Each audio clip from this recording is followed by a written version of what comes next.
Hi, I'm Linda, and life has thrown me more curveballs than I ever imagined. 5 years ago, I thought I hit the jackpot when I married John. He was charming, successful, and seemed to genuinely care about both me and my daughter, Emma.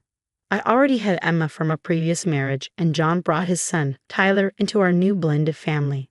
I was determined to make it work, treating both kids equally and with all the love I could give.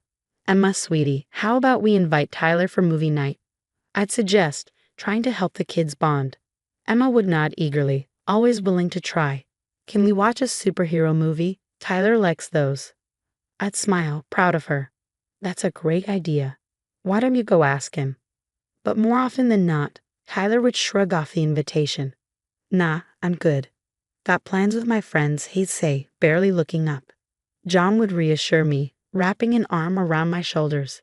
He's a teenager, Linda. It's normal for him to want space. I'd nod, trying to silence my doubts. You're right, I just want us all to be close. Things took a turn 2 years ago when my parents passed away, leaving me a sizable inheritance. I was determined to use it wisely.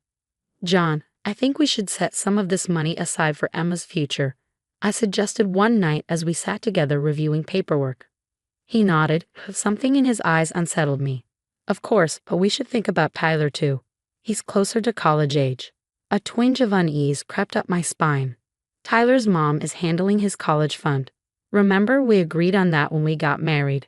I know, he said, a bit too casually. I'm just saying we should keep our options open. I should have paid more attention to that moment. I should have seen the red flags. My best friend Olivia even tried to warn me. Over coffee one afternoon, she gently raised her concerns.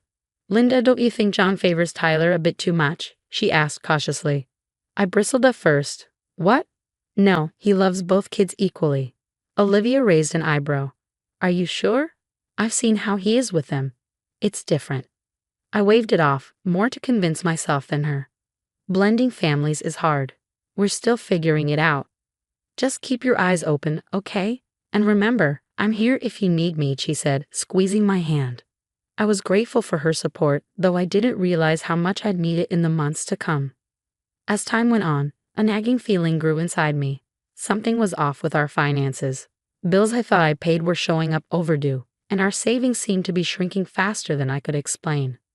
John, have you noticed anything strange with our bank statements? I asked one evening. He barely looked up from his phone. No, everything seems fine. Why?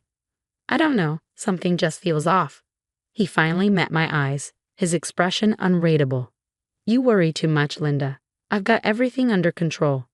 I wanted to believe him, but then I found it, a withdrawal for $5,000 that I hadn't made. My heart raced as I dug deeper. The more I looked, the worse it got. Multiple large withdrawals, passwords changed without my knowledge. Panic set in. That night, I called Olivia. Liv, I think something's really wrong, I said, my voice shaking. She listened as I spilled everything, John's dismissive attitude, the unexplained withdrawals, the changed passwords. When I finished, she was silent for a moment. Linda, this sounds serious. You need professional help. I know a private investigator, Mike Carson. Want me to call him? I hesitated, then agreed. A week later, Mike called me into his office. The look on his face told me everything before he even spoke. Mrs. Thompson, I'm afraid I have some bad news, he began. John hadn't just been making a few unauthorized withdrawals. He'd been systematically draining our joint account, transferring large sums to an account in Tyler's name. Mike slid a document across the desk. I stared at it, struggling to process what I was seeing. Money meant for both our children's futures, money from my inheritance. There's more, Mike continued. John told Tyler this money was a gift for his future. Tyler's been aware of this for some time. That night, I confronted John. I'll never forget the look on his face, not guilt or shame, but irritation, as if I had inconvenienced him by uncovering his betrayal. Tyler needs it more, John said, as if that somehow justified everything. He's closer to college age. And what about Emma's future? I demanded, my voice rising. What have you left for her? John had the audacity to shrug. There's a savings bond in her name.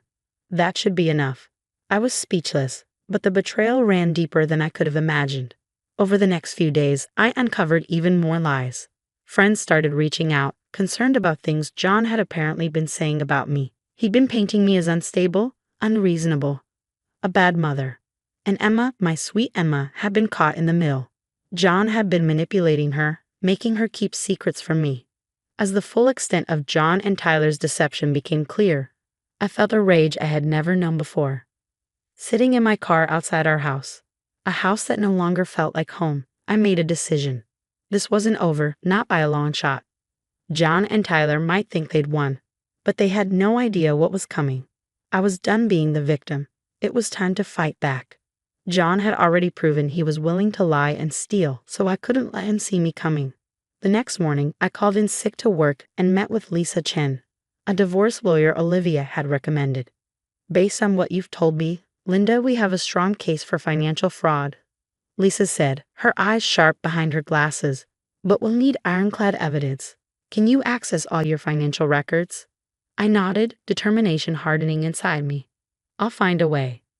At home, I played the role of the dutiful wife, pretending I'd moved past my suspicions. John bought it hook, line, and sinker. I'm glad you've come around, honey, he said one night, kissing my cheek. I knew you'd understand eventually. I forced a smile, bile rising in my throat. Of course, dear. I trust you. Meanwhile, I was gathering evidence as if my life depended on it. I reached out to my company's IT department, spinning a story about a personal project. Hey, Sarah, chirped Alex, our resident tech whiz. What can I do for you? I'm working on tracking some old transactions for a side gig, I lied smoothly. Any tips on how to trace digital money transfers? Alex's eyes lit up. Oh, I've got just the tools for that. Let me show you. Armed with Alex's tech know-how, I dug deeper into our finances. The more I uncovered, the worse it got. John hadn't just been stealing from me, he'd been cooking the books at his own company too. That night, I anonymously tipped off John's company about the embezzlement. This wasn't about revenge, it was about justice. A few days later, all hell broke loose. John came home in a panic, his face ashen. Sarah, we need to talk, he said, his voice shaking. I steel myself. This was it. Yes, we do, John. He launched into a frantic explanation about misunderstandings and mistakes, begging for my help to cover his tracks. But I'd had enough of the lies. Stop, John, I said, my voice cold. I know everything. The money you stole from our account, from my inheritance, the lies you've been telling about me, the way you've manipulated Emma, and now your little embezzlement scheme at work. John's face crumpled. He fell to his knees, grabbing my hands. Sarah, please, I'm so sorry. I'll make it right, I swear. We can fix this together. I pulled my hands away. Fix this, John. You've stolen our daughter's future. You've lied to my face for months. You've tried to turn our friends against me. There's no fixing this. But I love you, he pleaded, tears in his eyes. We can start over. Please just give me another chance. No, John, I said, my voice steady. It's too late for that. We're done. As I walked away, I felt a weight lift off my shoulders. The road ahead would be hard. But for the first time in months, I could see a future where Emma and I were free from lies and betrayal. The next few weeks were a whirlwind. I remember sitting at the kitchen table, Emma working on her homework beside me, when my phone buzzed with a news alert, local accountant under investigation for major fraud. The headline screamed at me. My hands shook as I read the article. Emma looked up, concern in her eyes. Mom, what's wrong? I forced a smile. Nothing, sweetie, just some work stuff. But I couldn't shield her from the truth for long. The police got involved, freezing John's assets, and Tyler's, too. That same day, I filed for divorce, citing financial abuse and fraud. Lisa, my lawyer, was a godsend through it all. We've got him, Sarah, she said, her voice fierce. He won't get away with this. As the truth came to light, our friends and family were stunned. I'll never forget the look on my in-laws' faces when they learned what their son had done. We had no idea, John's mother sobbed. Sarah, we're so sorry. Tyler, confronted with the reality of his part in his father's schemes, tried to backpedal. He showed up at our door one day, all bravado gone. Sarah, I swear I didn't know where the money was coming from, he pleaded. I just shook my head. Save it, Tyler. You're old enough to know right from wrong. The hardest part was telling Emma.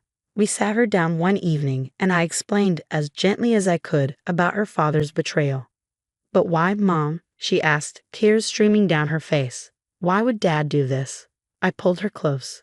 "I don't have Sweetie, but we're going to be okay. I promise." I enrolled Emma in therapy to help her cope with the upheaval. 2 years later, life looks very different.